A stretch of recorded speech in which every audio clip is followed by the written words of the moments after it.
Speaking of Aston Martin, what passed through your mind? Maybe many people, like me, think of the movie 007 for the first time. James Bond can be seen in Thunderball, Goldfinger, GoldenEye, Tomorrow Never Dies and Casino Royale.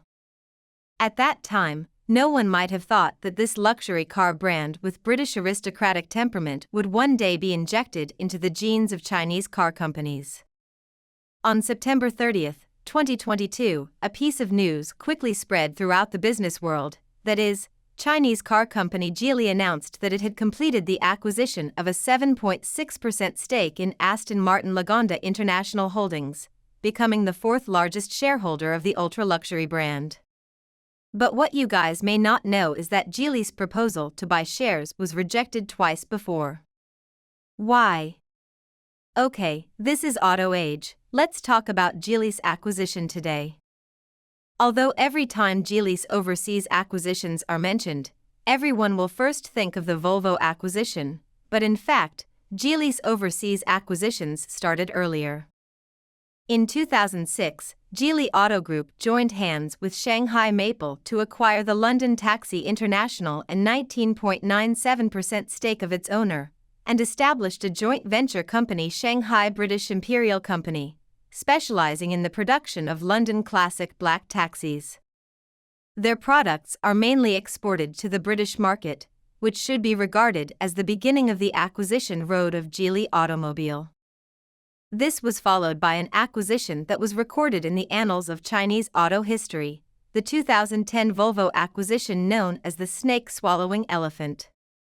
Geely spent only $1.8 billion, about 12.1 billion yuan, to acquire the entire stake in Volvo cars from Ford. Ford bought Volvo for $6 billion. In 2017, Geely signed a definitive agreement with Malaysia's DRB Hikam Group to acquire a 49.9% stake in DRB Hikam's Proton and a 51% stake in the luxury sports car brand Lotus. In 2018, Geely acquired about 9.69% of Daimler's shares for a huge amount of $9 billion through its overseas corporate entities, becoming the largest single shareholder of Daimler Group. In 2019, Geely and Daimler established a joint venture to jointly operate and promote the transformation of the Smart brand globally. The joint venture is headquartered in China, with each party holding 50% of the shares. The most recent one happened just now, when it took a stake in British Aston Martin. In fact, Aston Martin changed the owners very frequently in his life, continuing a cycle of acquisition, then bankruptcy, and acquisition again until it was acquired by Ford in 1987, and it settled down a little. But 20 years later, Ford has also encountered an operating crisis. In 2007, Ford had to sell Aston Martin for $925 million. And Geely's CEO, Li Shufu, who is far away in China, actually began to covet Aston Martin very early. In 2015, Li Shufu revealed that he had negotiated with Aston Martin about taking a stake, but the transaction could not be completed due to price reasons. Then on January 11, 2020, the Financial Times, citing people familiar with the matter, reported that Geely Holding was seeking to invest in Aston Martin, and had held talks with the company's investors and management. In addition, Geely has also launched an assessment of Aston Martin. As soon as the report came out, everyone felt that the acquisition would go smoothly. Aston Martin's share price also jumped by 15% at the time. But Aston Martin finally rejected Geely and chose the rich Canadian businessman Lawrence Stoll. The wealthy businessman has an F1 team called Matchpoint, and through this relationship, Aston Martin has participated in the F1 World Championship in the 2021 season as a factory team. In mid-July this year, when Aston Martin disclosed that it would introduce new strategic investors, it was also reported in the industry that the Atlas Consortium formed by Geely and Italian Invest Industrial would invest £1.3 billion in the British sports car manufacturer. However, the Aston Martin board rejected the proposal. The successive rejections of Geely led to a lot of speculation in the market. Some people think that it may be that Western brands do not want Chinese capital to occupy too many positions. Others believe that Aston Martin does not agree with Geely's development direction. As a result, 2 months later, Aston Martin still let Geely get 7.6% of the shares. In the eyes of industry insiders, it is mainly related to Aston Martin's bleak operation.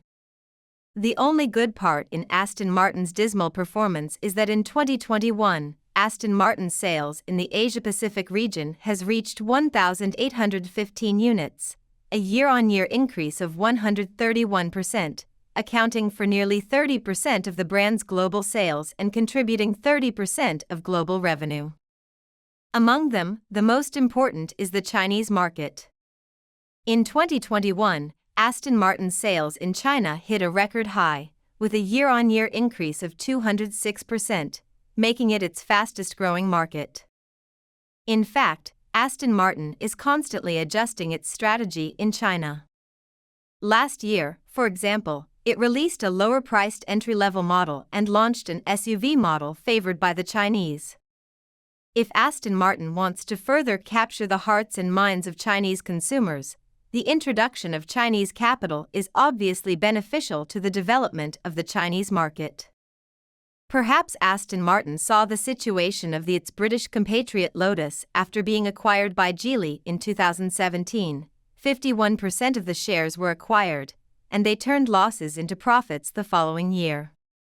Because it is only the fourth largest shareholder, Geely cannot obtain direct benefits from Aston Martin in terms of car manufacturing technology, and it may even become a negative asset for Geely. But for Geely, who is seeking long-term cooperation, this investment is just the beginning. If it can provide more help in the development of the Asia-Pacific market, it will not be difficult to expand its shares and consolidate its position in the future. After all, Geely has a lot of successful experience in this area. After Geely acquired Volvo, it increased its sales volume and profitability, and consolidated Volvo's status as a luxury brand.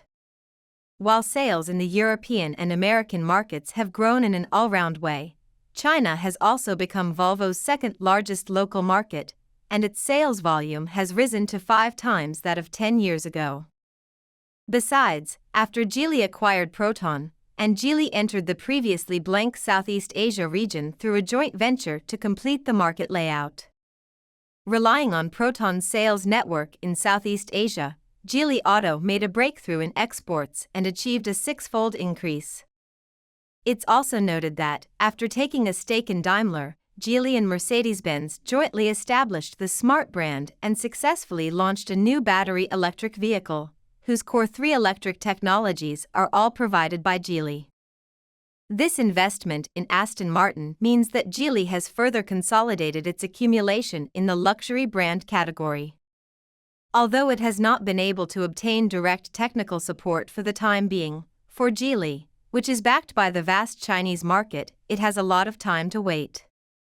Everything will take time to prove, and we are very looking forward to see what will happen next. What is your opinion on this? Please be free to share your ideas with others in the comment area. We will see you tomorrow.